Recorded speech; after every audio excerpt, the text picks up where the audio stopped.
ini jelas bukan ajaran Ahlus Sunnah wal Jamaah Nahdlatul Ulama.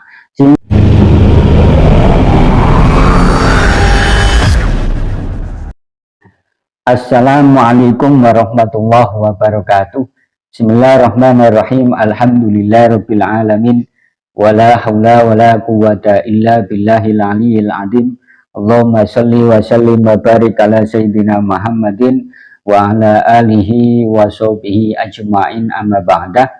Para sahabat semuanya dimanapun Anda berada, pada malam hari ini saya akan menanggapi statement ngawur dari Habib Jindan yang videonya viral dan videonya dimuat di channel Benteng Nusantara, di mana di dalam video tersebut Habib Jindan ini mengeluarkan sebuah statement yang kurang lebih orang yang menghisap rokok itu termasuk maksiat, dan kalau mati sebelum bertaubat maka dikhawatirkan matinya su'ul khotimah dan jenazahnya berpaling dari kiblat. Dan yang paling menggelitik di hati saya, Habib Jindan mengatakan seandainya taubat, ya, jadi orang yang menghisap rokok ini seandainya taubat, ini masih nunggu 40 hari baru diampuni oleh Allah Subhanahu wa Ta'ala. Oleh karenanya, karena statement ngawur inilah ya menggugah hati saya untuk menanggapi pernyataan dari Habib Jindan. Tentunya tanggapan saya nanti ada beberapa tanggapan dan tidak sekedar tanggapan, akan tetapi akan saya tampilkan dalil-dalil dan referensi yang ada. Ya, yang pertama tentang pengertian maksiat. Maksiat itu berasal dari bahasa Arab yang diambil dari kata aso yaksi asyan wa maksiatan. Jadi masdarnya aso yaksi itu bisa asyan, bisa maksiatan. Kita ambil yang maksiat, ya, sebagaimana yang sudah kita ucapkan populernya, yang berarti maknanya bisa menentang, bisa mendurhakai, bisa melanggar, dan juga membangkang. Artinya bahwa kalau sesuatu itu sudah dianggap maksiat, berarti orang tersebut ini dianggap sudah durhaka kepada Allah Subhanahu wa Ta'ala karena telah melanggar larangan-larangan yang sudah ditetapkan oleh Allah. Sehingga konsekuensinya seseorang yang melakukan maksiat apa? Dia disiksa atau mendapatkan dosa dari Allah Subhanahu wa Ta'ala. Ini sesuai dengan firman Allah surat An-Nisa ayat 14, wa may ya'sillaha wa rasulahu wa yata'adda hududahu yudkhilhu naran khalidan fiha wa lahu 'adzabun muhin. Barang siapa yang mendurhakai Allah dan Rasulnya dan melanggar ketentuan-ketentuannya, yudkhilhu naran khalidan fiha, maka niscaya Allah akan memasukkannya ke dalam api neraka sedang ia kekal di dalamnya, walahu adzabun muhin, dan baginya siksa yang menghinakan. Itu pengertian maksiat, ya, pengertian maksiat. Kesimpulannya ke belakang nanti, ya. Kemudian hukum rokok. Yang kedua, hukum rokok. Hukum rokok itu asalnya adalah makruh. Ya, makruh. Kenapa asal hukum rokok ini makruh? Ya, karena tidak ada dalil yang jelas, tidak ada dalil yang tegas, baik dari Al-Quran maupun dari sunnah Rasul yang mengatakan bahwa rokok ini haram. Nggak ada dalil yang tegas, sehingga asal hukum rokok itu adalah makruh. Lah, Kemudian definisi dari makruh itu sendiri kalau kita merujuk di dalam kitab Al-Waraqat, ya, masalah usul fikih karangan dari Imam Al-Haramain, ya, halaman 3, bahwa definisi dari makruh itu adalah wal makruhu ma yusabu ala tarkihi wa la yu'aqabu ala fi'lihi, ya, bahwa makruh itu kalau ditinggalkan dapat pahala, dan kalau dilakukan ya tidak mendapat siksa atau dosa, ya, itu.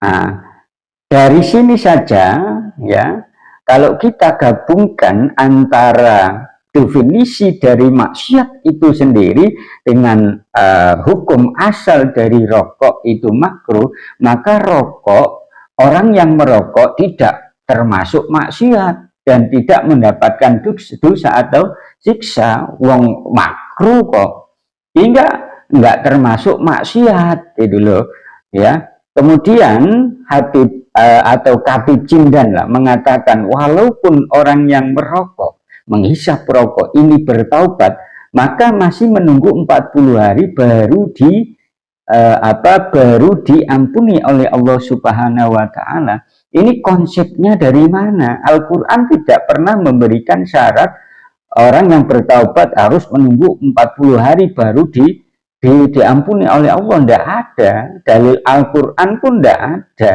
dalil hadis pun tidak ada. Yang terpenting orang melakukan dosa, kesalahan sebanyak apapun, walaupun sebanyak busanya lautan, akan tetapi dia bertaubat, taubatan nasuha ke Allah Subhanahu wa taala, ya langsung diampunilah.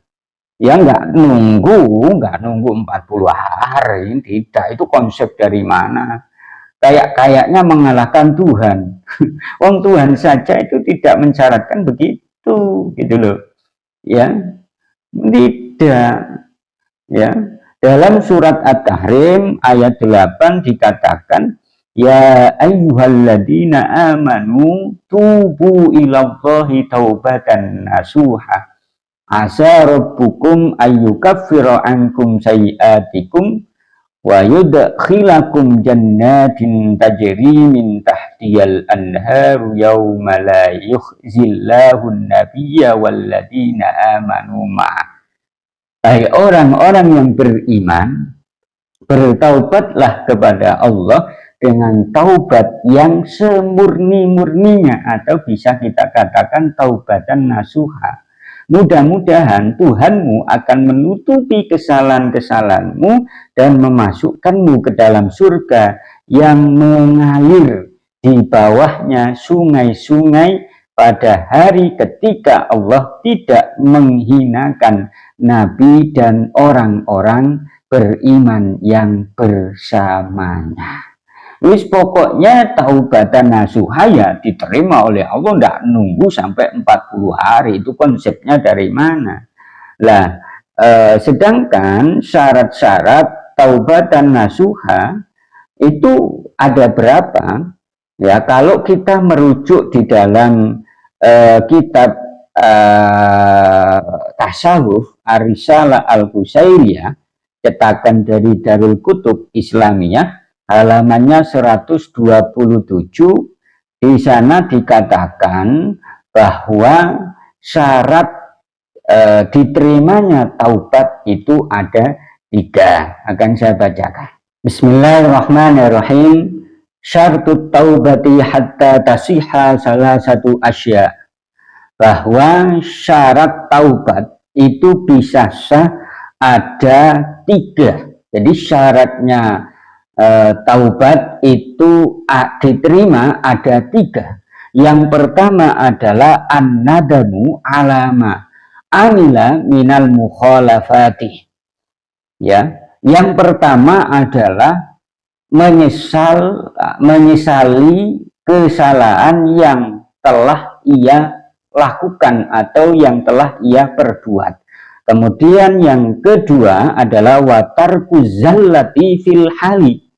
Yang kedua adalah meninggalkan kesalahan dalam keadaan apapun.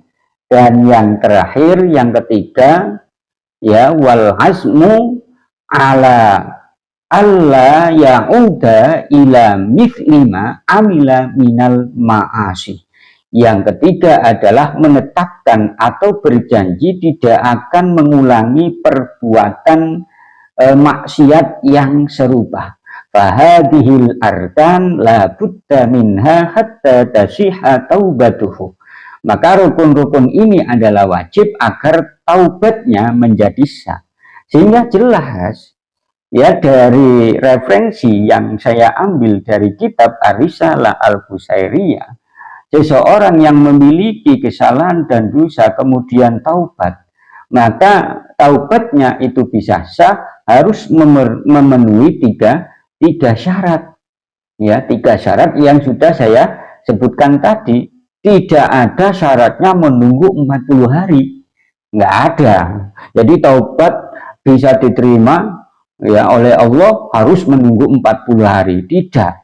Ya, tidak. Sehingga apa yang dikatakan oleh Khatib Jindan ini menyalahi dalil Al-Quran, dalil hadis, dan keterangan para ulama terdahulu. Kemudian yang keempat, ya, statement dari Khatib Jindan yang mengatakan bahwa rokok itu termasuk, orang yang merokok, menghisap rokok itu termasuk maksiat, kemudian kalau belum taubat maka matinya akan su'ul khotimah dan jenazahnya akan membelakangi kiblat. Ini jelas bukan ajaran Ahlus Sunnah wal Jamaah Nahdlatul Ulama. Sehingga ini bukti lagi yang mengindikasikan bahwa memang Habib itu bukan NU, dan NU itu bukan milik Habib, ya. Jadi jelas ya, Habib itu bukan NU karena Habib memiliki organisasi sendiri yang namanya Robito Alawiyah.